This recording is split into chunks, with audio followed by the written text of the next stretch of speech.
Welcome back to the Deep Dive.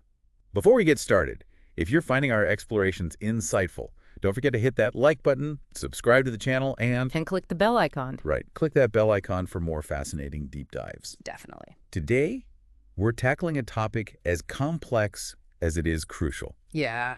Especially if you're a UPSC aspirant or just someone who wants to understand a pivotal part of India's internal security. Absolutely. We're talking about militancy in Jammu and Kashmir. It's a region often described as heaven on earth, but for decades it's been grappling with a conflict that's deeply intertwined with its history, politics, and the human cost of unrest. Exactly.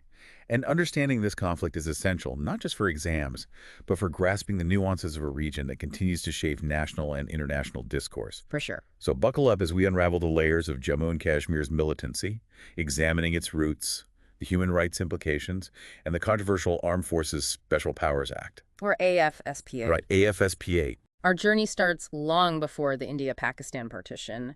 We need to rewind to the era of Maharaja Ranjit Singh, the formidable ruler of the Sikh Empire. Ah, the Lion of Punjab. His reign was a period of relative peace and prosperity for the region. But as we know, history is rarely a smooth sail. Right. What happened after his death? Well, the Sikh Empire faced internal strife and external pressures, ultimately leading to its decline. Of course. The British East India Company, ever opportunistic, capitalized on this vulnerability. Always. They defeated the Sikhs and imposed the Treaty of Lahore in 1846. And this treaty, if I'm not mistaken, played a significant role in shaping the destiny of Kashmir. Absolutely. The treaty essentially handed over Kashmir to Gulab Singh, a Dogra ruler, in exchange for a hefty sum. So, a pretty significant moment. Yes, this marked the beginning of the Dogra dynasty's rule over a region that was already a melting pot of diverse cultures and faiths. So we're talking about a region with a predominantly Muslim population now being ruled by a Hindu king. Add to that the presence of significant Buddhist and Sikh communities, particularly in Jammu and Ladakh, and you have a complex social fabric, right? Precisely. This diversity, while enriching, also laid the groundwork for future tensions and conflicts. And as we move closer to India's independence, the situation becomes even more intricate. 1947, a year etched in the memories of the subcontinent. Yeah. As British rule ended, the princely states were given the option to join either India or Pakistan. Right. What choice did the Maharaja of Kashmir make? Maharaja Hari Singh, the then ruler of Kashmir, found himself in a precarious dilemma. Yeah. He initially hesitated, hoping to maintain Kashmir's independence. I see. However, this aspiration was short-lived. Because of the invasion, right? Yeah, exactly. Yeah. Pakistan-backed tribal forces, seeing an opportunity, launched an incursion into Kashmir. Taking advantage. Yeah, and this forced the Maharaja's hand. So he had to make a choice. Yeah, he signed the Instrument of Accession, formally integrating Kashmir with India in exchange for military assistance. This Instrument of Accession is a term we hear a lot when discussing Kashmir. Yes. Can you break it down for our listeners who might be hearing this for the first time? Sure. It's a key legal document that essentially outlined the terms of Kashmir's relationship with India. Okay. It gave the Indian parliament control over key areas like defense, foreign affairs, finance, and communications. Those are pretty big areas. Yeah. However, for other matters, the concurrence of the state government was required. So, not a complete merger, but a unique arrangement with its own set of complexities. Right. And as we know, this accession didn't exactly resolve the conflict. Unfortunately, no. The invasion led to the first India-Pakistan war over Kashmir. The first of several. Yeah, and despite a UN-brokered ceasefire, the issue remained unresolved. Of course. The line of control, or LOC, became the de facto border, dividing Kashmir between the two nations. And adding another layer of complexity was the UN's call for a plebiscite, a referendum to let the people of Kashmir decide their future. Right. But as we know, that never happened. The plebiscite was contingent on Pakistan withdrawing its troops from the part of Kashmir. It occupied a condition that was never met. So a bit of a stalemate. Yeah, and this unresolved question of self-determination became a persistent source of tension and fueled the growth of militancy in the region. So we have this volatile mix, historical grievances, unresolved political issues, and a divided territory. It's a recipe for disaster. It's like a tinderbox waiting for a spark. And tragically, that spark came in the form of a strategic shift in Pakistan's approach. After suffering direct military defeats against India, Pakistan adopted what's often referred to as a low-intensity war strategy in the 1980s. Okay, low-intensity war sounds a bit cryptic. It does. What does that actually mean on the ground? Instead of full-scale military confrontations, Pakistan began to support and train militant groups, I see. providing them with weapons, resources, and safe havens. So a proxy war, using non-state actors to destabilize the region and keep the conflict simmering. Precisely. They infiltrated trained militants across the LOC, exploited local grievances, and used propaganda to fuel anti-India sentiment. So a very different approach. Yeah, and this marked a turning point, pushing Kashmir into a cycle of violence that would have devastating consequences. This shift toward a proxy war had a profound impact on Kashmir. Yeah. The region witnessed a surge in violence, with militant groups targeting not just security forces but also civilians, creating an atmosphere of fear and uncertainty. It's a tragic reality of these conflicts. Yeah. Civilians often get caught in the crossfire. I do. Bearing the brunt of the violence. Absolutely. And this brings us to a critical aspect of the Kashmir conflict. Yeah. Human rights. Indeed, the human rights situation in Kashmir has been a subject of international concern for decades. For sure. There have been persistent allegations of human rights violations by Indian security forces. We're talking about accusations of extrajudicial killings, enforced disappearances, torture, illegal detentions, and restrictions on freedom of speech and assembly, right? Yes, and these allegations are incredibly serious. They are. Organizations like Human Rights Watch and Amnesty International have documented numerous cases, Wow. raising concerns about impunity and the lack of accountability for these alleged abuses. And let's not forget the controversial use of pellet guns, Right. which have inflicted severe injuries, even blindness, on many Kashmiri civilians. Absolutely. It's a tactic that's drawn widespread criticism, both within India and internationally. The use of pellet guns has been condemned as excessive and indiscriminate, Yeah, causing lasting physical and psychological trauma. it's hard to imagine. Yeah, even the Indian government-appointed TNSV Prasad Committee recommended their use only in the rarest of rare cases. Really? And suggested exploring alternative non-lethal methods. So there are other options out there. There- But amidst all this turmoil, there have also been efforts to address the root causes of militancy through various developmental initiatives. Yes, alongside the security measures, successive Indian governments have implemented programs aimed at promoting economic development, creating employment opportunities, and improving the quality of life in Jammu and Kashmir.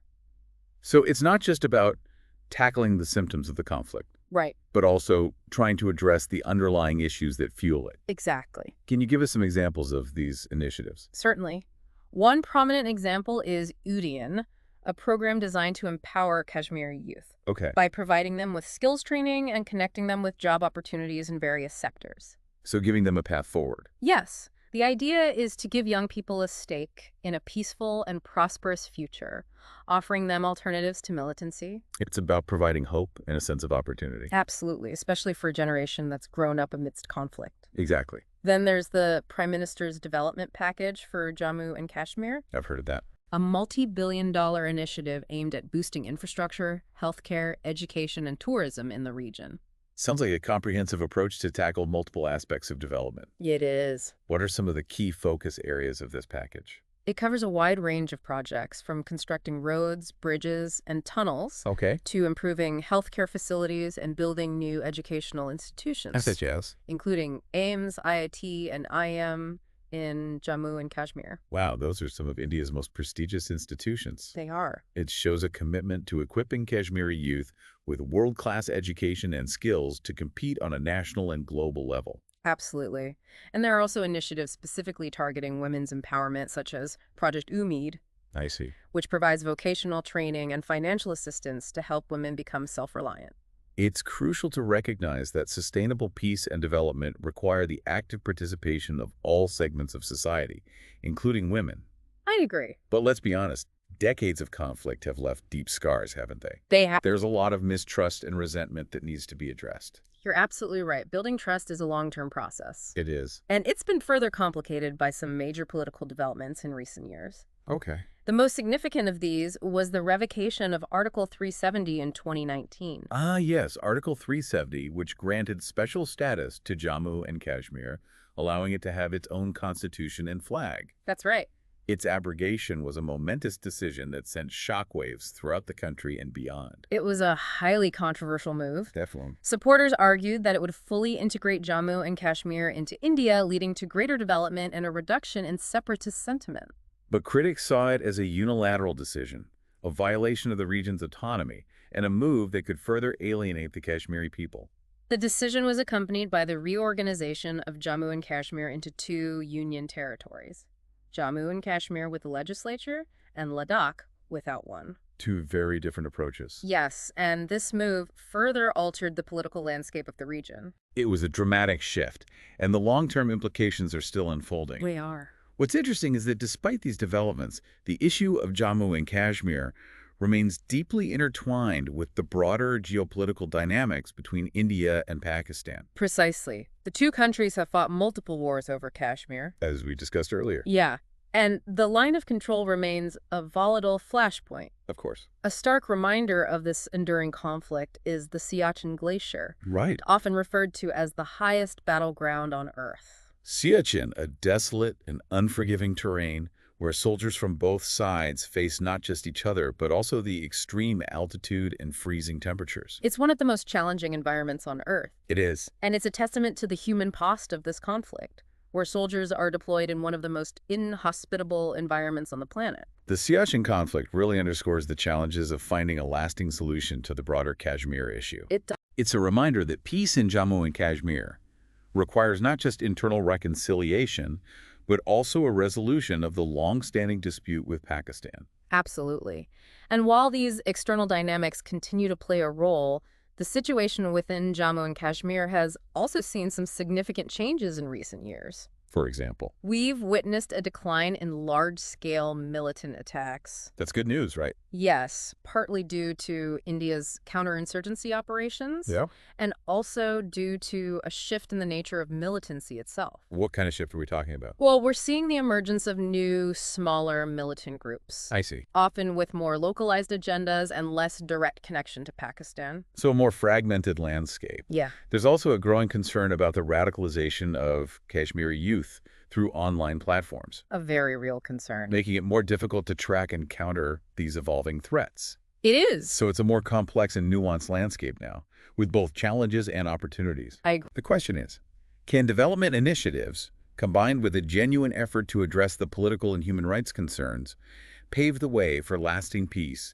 in Jammu and Kashmir? That's the million-dollar question. And honestly, there are no easy answers. There rarely are. But what's clear is that any sustainable solution requires a multi-pronged approach.